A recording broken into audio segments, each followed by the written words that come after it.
Bonjour frères et sœurs, toutes les nations là où vous êtes.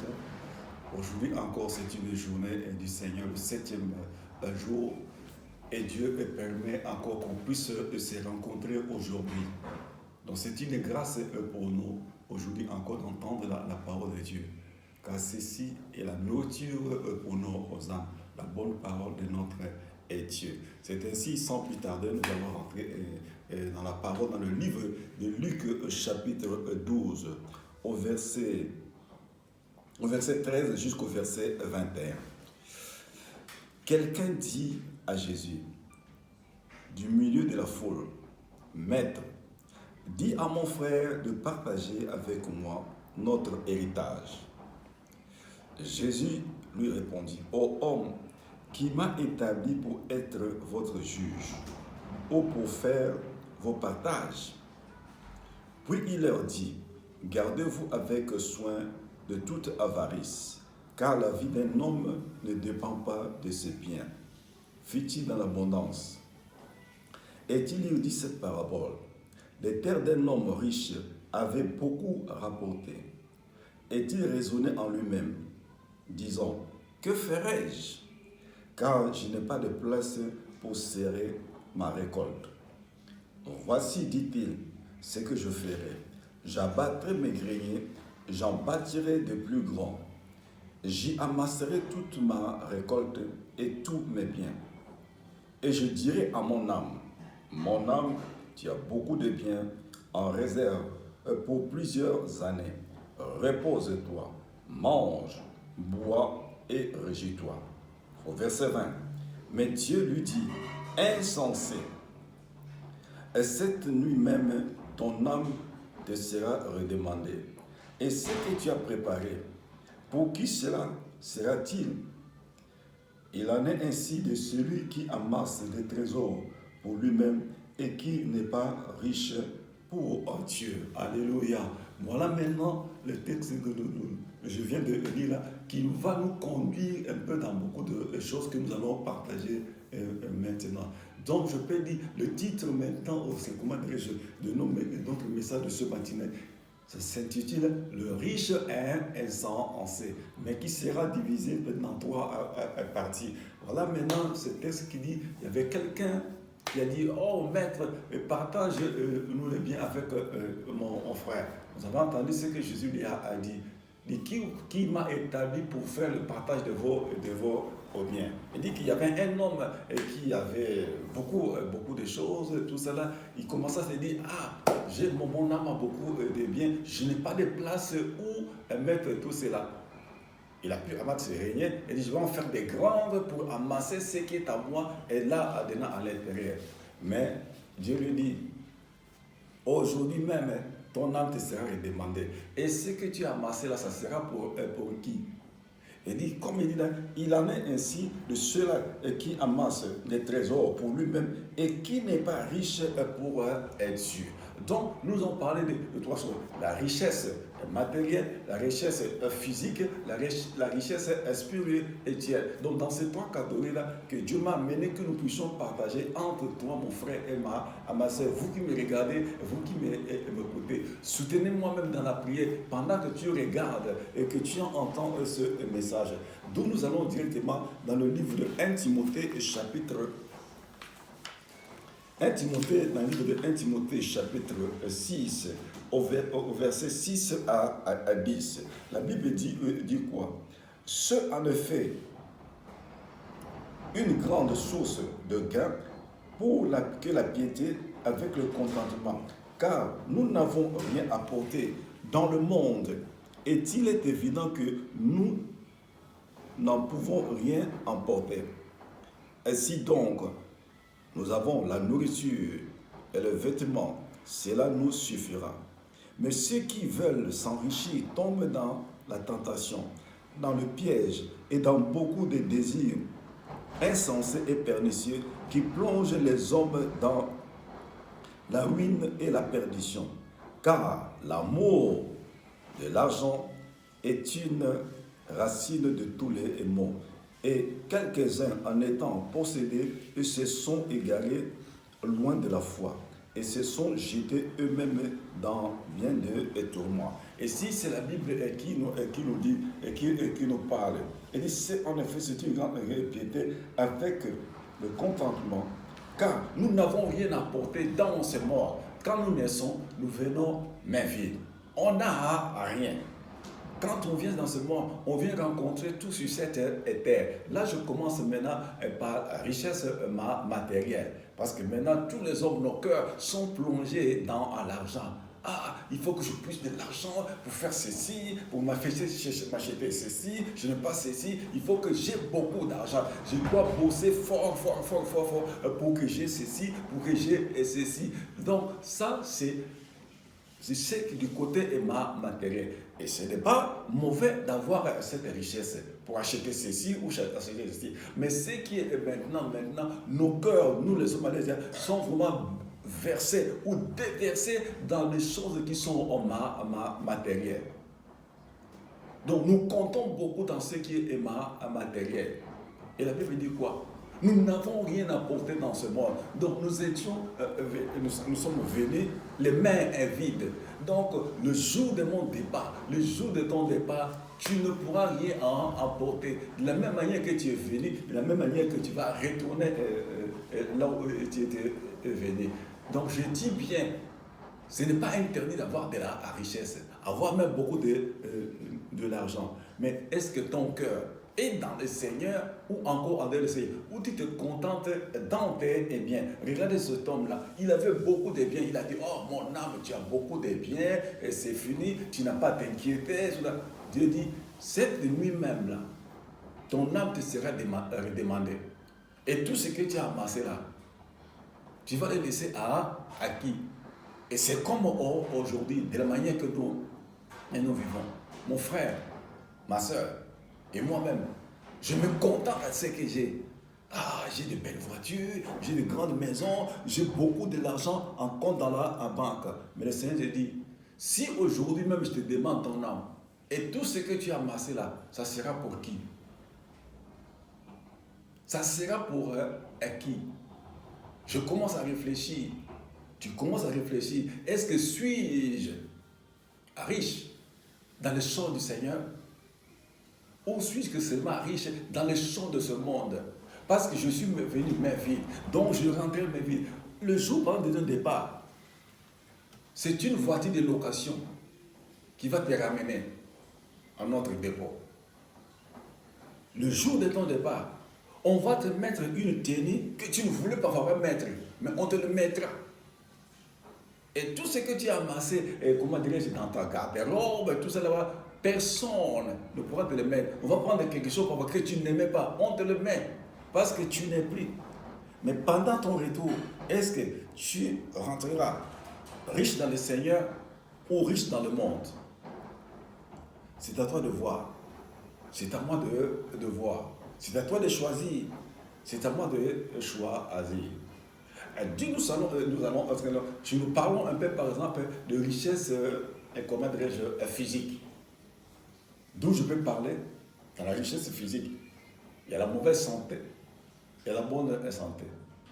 Est-ce que quand tu me regardes, es-tu en bonne santé ou en mauvaise santé? Tout le temps tu es malade, tout le temps tu es malade, donc tu es malade, donc tu es malade. Et donc maintenant, c'est quelque chose comme si tu es, comment dire, pauvre, comment dire, physiquement. Ta santé n'est pas bonne. Tout le temps. Quand tu vois cela, mon frère, ma soeur, cherche le Seigneur. Quand il y a des maladies à répétition dans ta vie, cherche le Seigneur. Il y a d'autres maladies.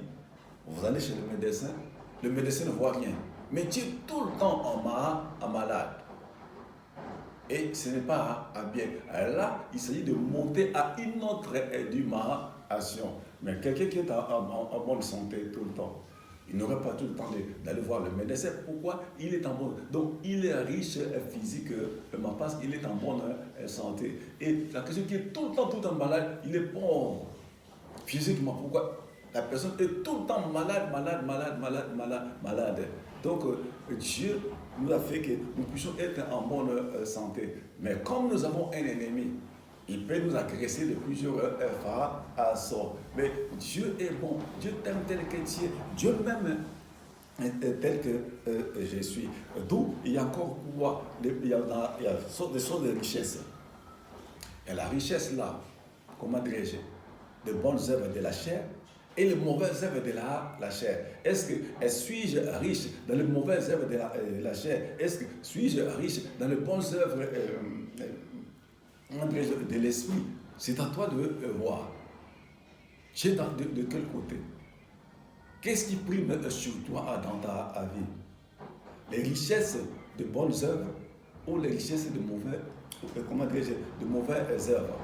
D'où nous avons du côté ce qui est bon, nous avons la joie, la paix, la tempérance, la douceur, la bénignité. Mais de l'autre côté, nous avons les disputes, les querelles, les jalousies, les discussions et tout cela.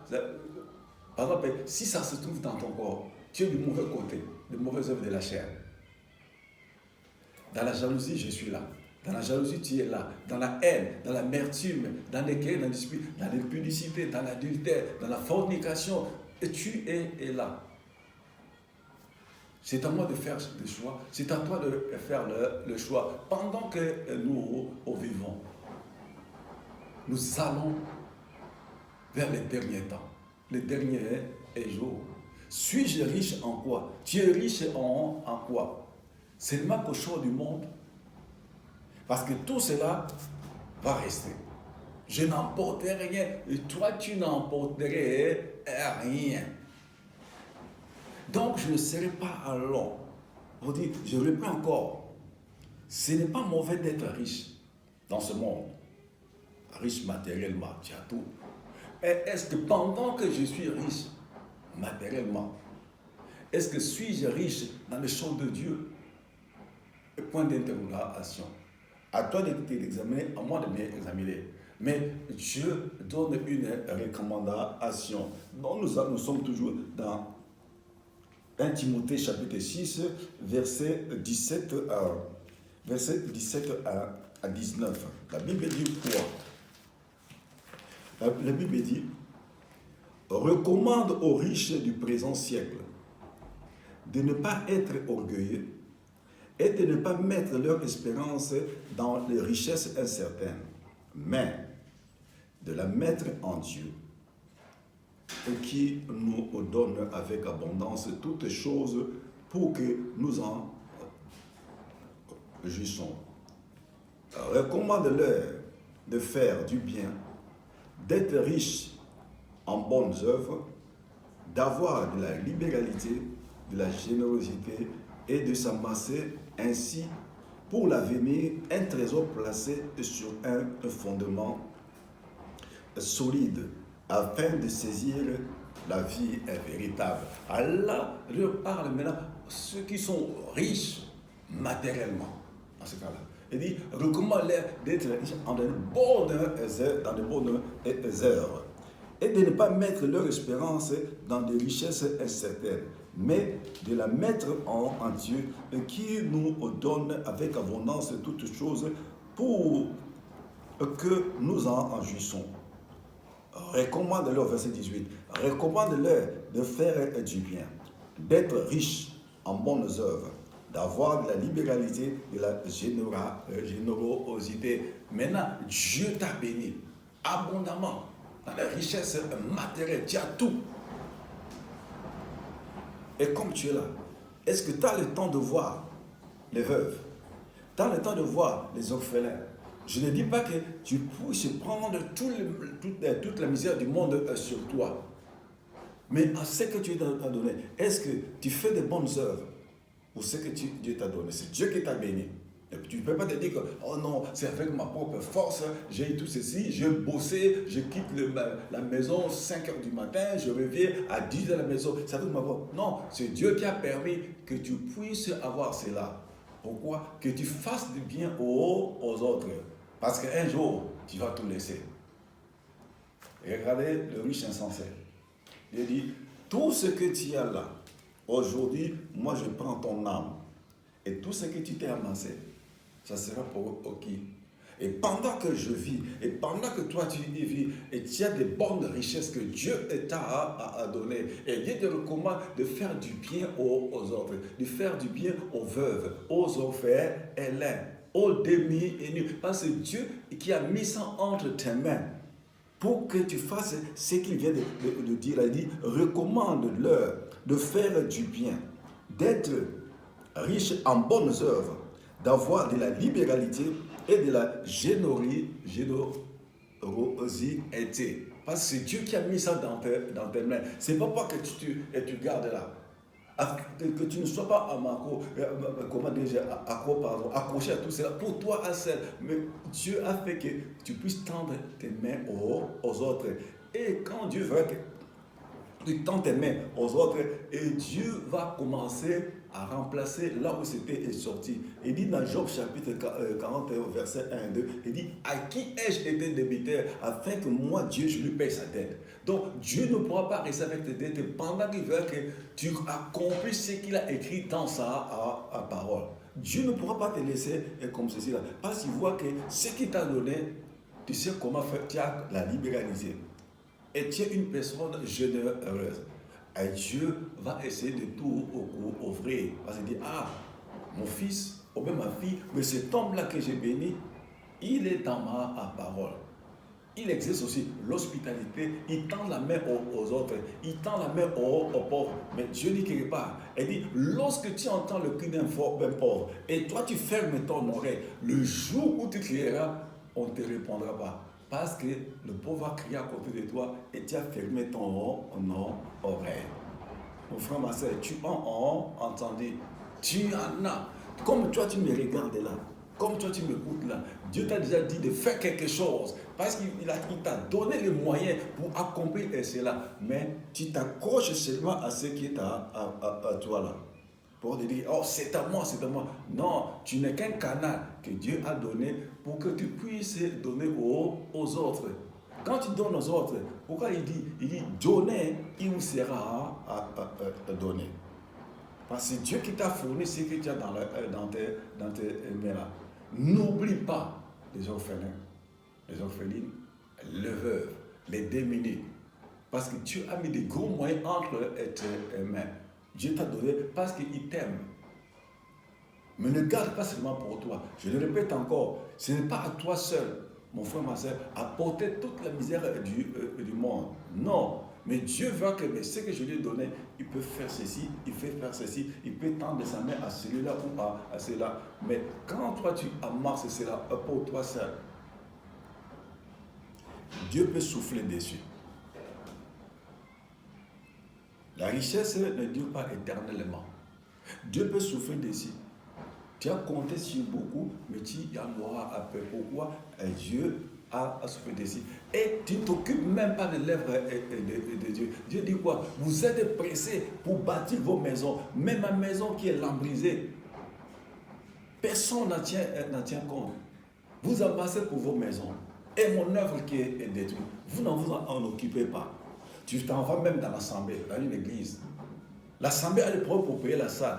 Tu en as chez toi à la maison. Tu en as chez toi dans ton compte. Mais tu fermes ton oreille. Là, comme tu écoutes ce message-là, fais attention. Dieu dit, quand je ferme une porte, personne ne peut l'ouvrir. Mais quand j'ouvre une porte, personne ne peut les fermer. Arrange avec l'Éternel. Et occupe-toi de ce que tu as entendu.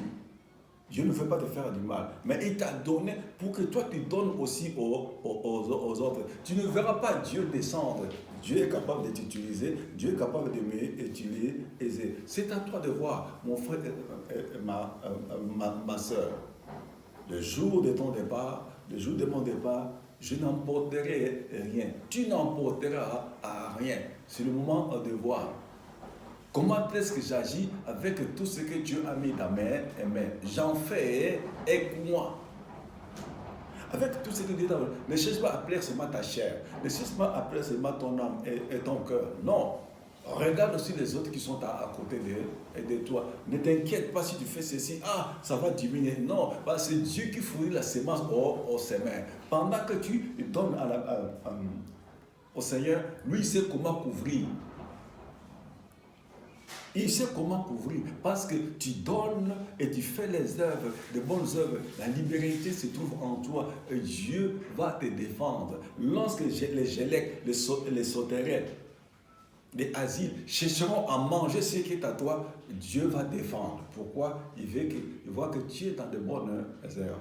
Mon frère, ma soeur, et tu m'as entendu, et que le Seigneur te bénisse tel que tu es. Mais cherche à marcher selon la parole de Dieu, avec tout ce que Dieu t'a donné. Je ne t'ai pas blessé, je ne t'ai pas pointé du doigt. Dieu a mis tout cela afin que toi aussi, tu puisses servir les autres. Que le Seigneur te bénisse pendant que tu m'as entendu. Seigneur notre Dieu, béni soit ton nom pour ce message que tu m'as donné dans la matinée d'aujourd'hui. Touche les cœurs de ceux qui ont entendu, Seigneur, cette parole. Car tu vois qui est qui, devant qui tu as déposé, Père éternel, ô mon roi, Seigneur, cette richesse. Je te rends grâce, ô mon Dieu, ô mon roi. J'ai ainsi prié dans le nom de Jésus de Nazareth, ton fils né. Amen. Que le Seigneur vous bénisse.